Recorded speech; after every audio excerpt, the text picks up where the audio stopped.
Board Hyderabad first year जा रहियल पर्चा 21 जून खां 23 जून ताईं वठण जो फ़ैसिलो कयो वियो आहे। ख़बर मां सां शेयर करे रहिया आहियूं। हैदराबाद में सामूंडी तूफ़ान सबबि मुलतवी थियल फर्स्ट ईयर जे इम्तिहान जी नई तारीख़ जो ऐलान कियो वियो आहे।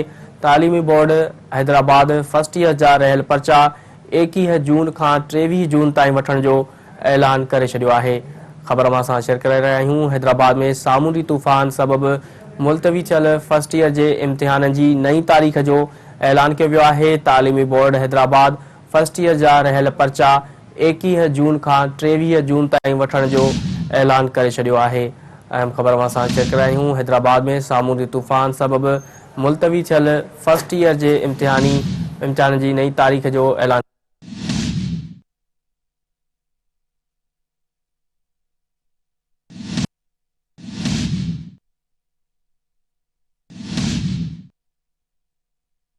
ख़बर मां सां शेयर करे रहिया आहियूं। हैदराबाद में सामूंडी तूफ़ान सबबि मुलतवी थियल फर्स्ट ईयर जे इम्तिहान जी नई तारीख़ जो ऐलान कियो वियो आहे। तालीमी बोर्ड हैदराबाद फर्स्ट ईयर जा रहियल पर्चा 21 जून खां 23 जून ताईं वठण जो ऐलान करे छॾियो।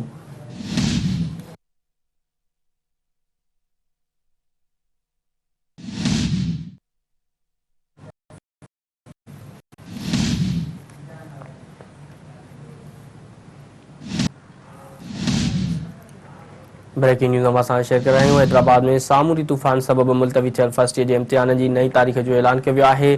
तालीमी बोर्ड हैदराबाद फर्स्ट ईयर जा रहियल पर्चा 21 जून खां 23 जून ताईं वठण जो ऐलान करे छॾियो आहे।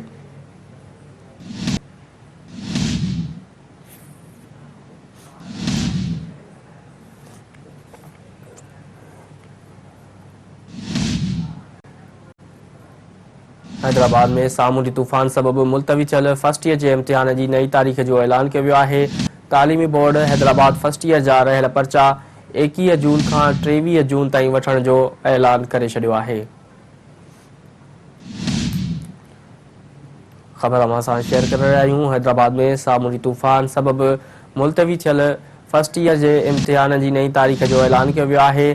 तालीमी बोर्ड हैदराबाद फर्स्ट ईयर जा रहियल पर्चा 21 जून खां 23 जून ताईं वठण जो ऐलान करे छॾियो आहे। ब्रेकिंग न्यूज़ असां शेयर करे रहिया आहियूं। हैदराबाद में सामूंडी तूफ़ान सबबि मुलतवी थियल फर्स्ट ईयर जे इम्तिहान जी नई तारीख़ जो ऐलान कियो वियो आहे। तालीमी बोर्ड हैदराबाद फर्स्ट ईयर जा रहियल पर्चा 21 जून खां 23 जून ताईं वठण जो ऐलान करे छॾियो आहे। तफ़सील मालूम कंदासीं। टेलीफोन लाइन ते मौजूदु आहे फ़िरोज़। जी फ़िरोज़, हैदराबाद में सामूंडी तूफ़ान सबबि मुलतवी थियल फर्स्ट ईयर जे इम्तिहान जी तारीख़ जो ऐलान थियो आहे, इन बाबति आगाह कजो। जी बिल्कुल, हैदराबाद में सामूंडी तूफ़ान के सबब हैदराबाद तालीमी बोर्ड के तहत जेके 11वीं जमात जा जेके मुलतवी थियल इम्तिहान हुआ उन्हनि खे पंहिंजो जेको आहे वरी ॿीहर शेड्यूल जो ऐलान कयो आहे। जेके मुलतवी थियल पेपर आहिनि उहे 21 खां 23 जून ताईं वरिता वेंदा ऐं जॾहिं त 21 जून ते फिजिक्स, 22 जून ते केमिस्ट्री, 23 जून ते अंग्रेजी जो जेको आहे पेपर उहो वरितो वेंदो।